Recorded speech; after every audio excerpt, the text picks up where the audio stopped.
how we learn a box without a boxing position. So everyone's face the mirror, square up. Square up, square up. So what you're going to do is step back with you. Which is the most powerful leg you have? The one with the most power. Your right leg, right leg, or it could be left leg, anyone your left hand. Two, yeah, beautiful. So, the most powerful leg you have, you're going to step back from your most powerful leg. That's it. Okay? Make sure you start with square hands and just step back in one line. Back in one line. Okay. Then what you're going to do, you're going to bring that back leg and you step out with that back leg 45 degrees out.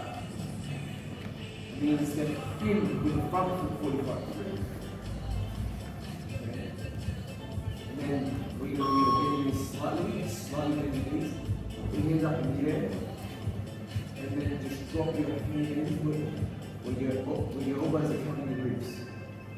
And you bend your knees slightly. So your hands are up. Now, the most important thing about this stance is your knees are bent and you're protecting your ribs.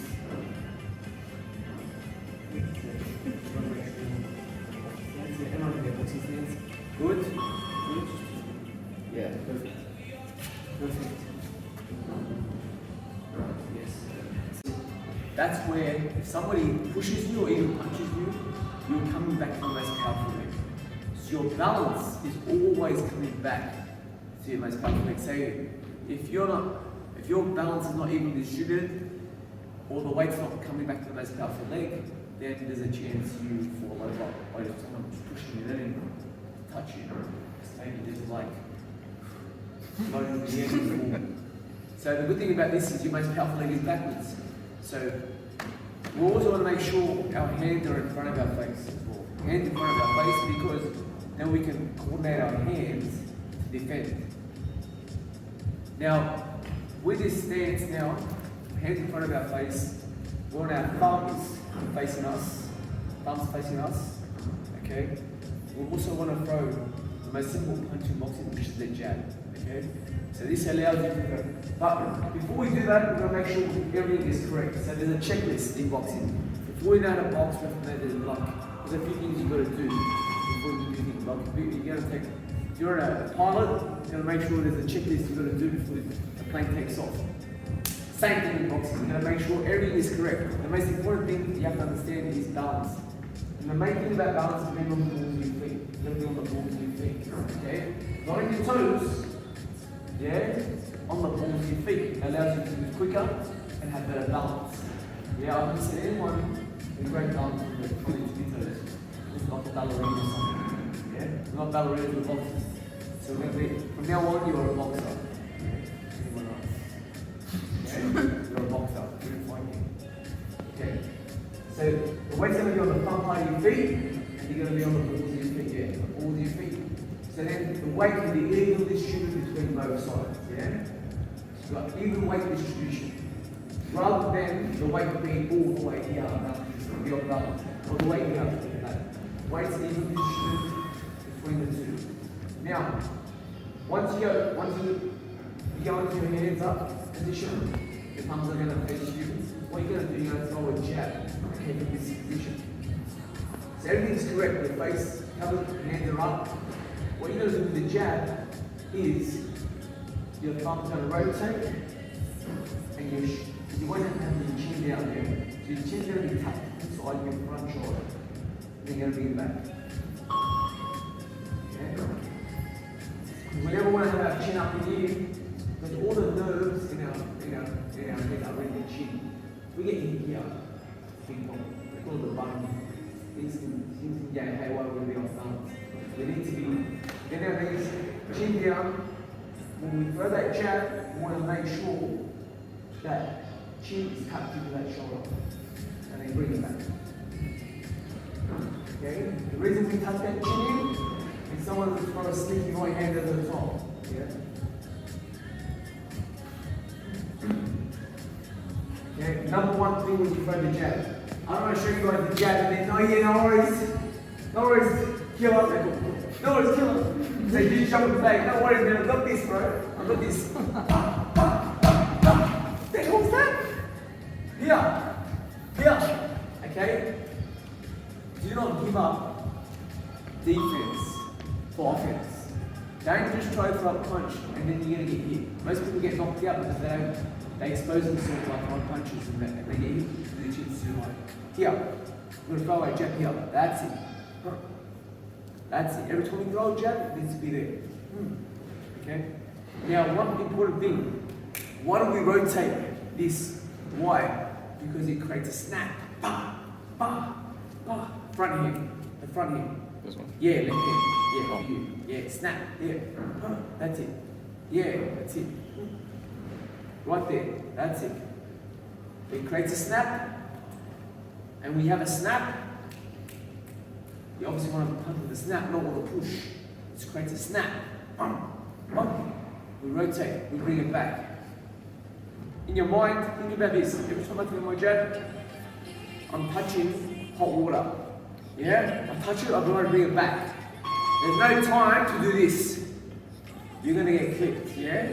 Here, hop, hop, hop. Touch that hot water, bring it straight back. That's it, that's it, that's it. Good, good. Shoves, shoves. We're not going to come around, make sure. And if you're too side on, where's your balance going to be? Your balance is going to be on the back foot, but you have that for another punch after that. You know this?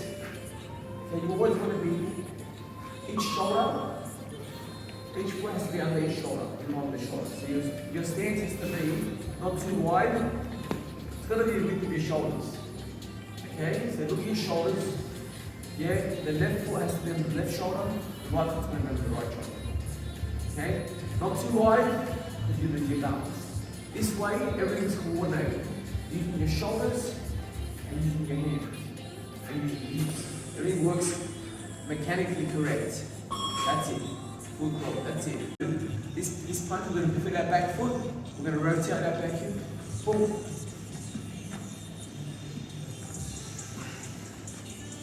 That's it. All it is, it's simple. Just bring that shoulder back. That's back here, forward, and then bringing it back. Rotate and retract. A lot of fighters like Deontay Wilder, a lot of great heavyweights, they'll throw this one and they'll leave it out there.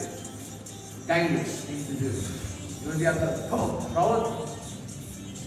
This is one way to look at this one. So if I get like yeah? Forward, rotate. I can pour it out a bottle of water or a cup of water.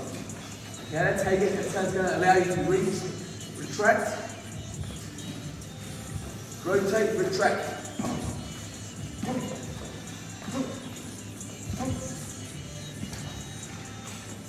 If you throw a punch, you leave your right hand up taking a photo. Kind of like, yeah, you're not taking no photos. Yeah, no, you're not in the photo business. You hit it, land the punch, bring it straight back. Okay? You're not in the photography business where you need to land punches and get the hell out of there. Boom! Rotate, retract. Rotate, retract, yeah? Okay? That's it, rotate, retract. A lot of people make this mistake. This is a common mistake when they throw the cross. Their feet are too side on. Guess what? They can't use their hip anymore. They're too side on. They end up pushing with the punch. Yeah? They won't have power. They're using their arms to throw the punch. You want to use your whole spine. You want to use your hips. You want to rotate your hip. Boom! Boom! Very important. Knees are bent, slightly bent. Rotate, retract. Yeah?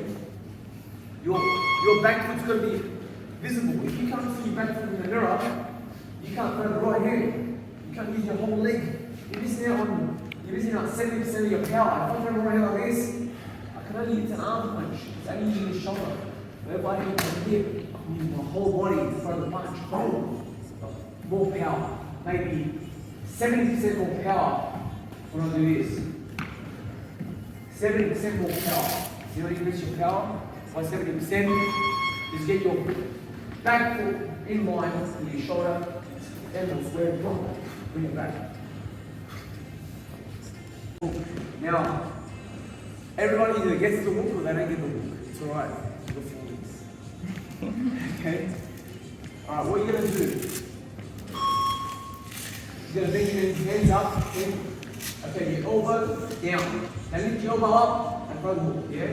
They can see it coming, yeah? If you do this to me, I know the hook's coming. I know you're going to throw the hook, I'll drop it here, yeah? You don't know what's going to happen. It could be a jab coming, it could be a hook coming, yeah? Never lift your elbow up before you throw the hook. Keep your elbow down, okay? What I want to do, before I throw the hook by itself, I need to get my head off the center line. I don't want to get in the right hand. So for example, maybe you can. See, if I keep my hand here, I don't want to throw a hook, right? People know a punch comes quicker straight than it comes around. Yeah, it's a law of physics. Anything straight's going to come faster than it goes. So if I throw a hook, Kate's going to throw that right hand, boom, catch me before I throw the hook, yeah? Okay, so what I want to do, I want to position myself off, outside of the right hand. I want to be here before I throw the hook. Okay, my head's going to be over in front of me. So when I throw the hook, okay, I want to bring that shoulder across, okay, boom, bring it back, boom, boom. That way she can't hit me with the right hand. Okay, I can throw that hook by itself, boom, boom, boom. Okay. One thing to understand, when you throw the hook, the basic mechanics of the hook is bringing that shoulder and snapping it, bringing it back. You don't have to pivot that front foot if you want to, but all that shoulder snaps. So are you going for the chin or the cheek or whatever? Yeah, you're going for the chin. Okay, that's it. See what she's doing? Stepping backwards. Stepping backwards first. Back foot goes first. Back foot goes first, yeah? Why does the back foot go first? Why? You want to know why? Yeah, balance. Because what we do, every time we move, we always have to go back to our boxing stance. Okay? We have to always go back to our boxing stance. You never want to go crisscross, okay? Feet together, moving like that, or crisscrossing like that. You always want to go back to our boxing stance. You move backwards, you go back to our boxing. Forward, back to our boxing stance. We go to our right, we step to our right first. So we can go back to our boxing stance. We go to our left, we step with our left first. So we go back to our boxing stance. Okay, you want to maintain your boxing stance throughout the whole time you move. You never want to break your boxing stance, because once you break your boxing stance, you automatically lose balance. Your jab going forward and backwards, yeah? Your jab is one of the best forms of defense, exactly right. When you go forward and you do the jab, you go backwards into the jab, gives your opponent something else to think about. Okay? If you just go forward and back, you walk into a punch. You know what I mean? But if you go forward with your jab, your opponent's going to punch that. They're going to think about defense. You want your opponent to be thinking about defense. If your opponent's thinking about offense, it means you're not throwing the jab and you're open to attack. If you make him thinking about defense, that gives you more time to set up what you're going to create. Okay? Okay, so think about that. If you go in the ring and you start sparring, what's the first thing you're going to think about? Hey, I'm going to get forward, I'm going to use my jab. Because you know what? That way, he's not going to be thinking just to hit you. He's going to be thinking about defense as well. Once you start making your opponent think about two things, it's going to take more while to hit you. You're going to be thinking about other stuff. When he's thinking about hitting you, guess what? You're going to get hit. So all he's thinking about is offense. Okay? Unless they've got no defense as well. And it's just defense. Okay? Alright. Let's just put our gloves on. Who hasn't got gloves?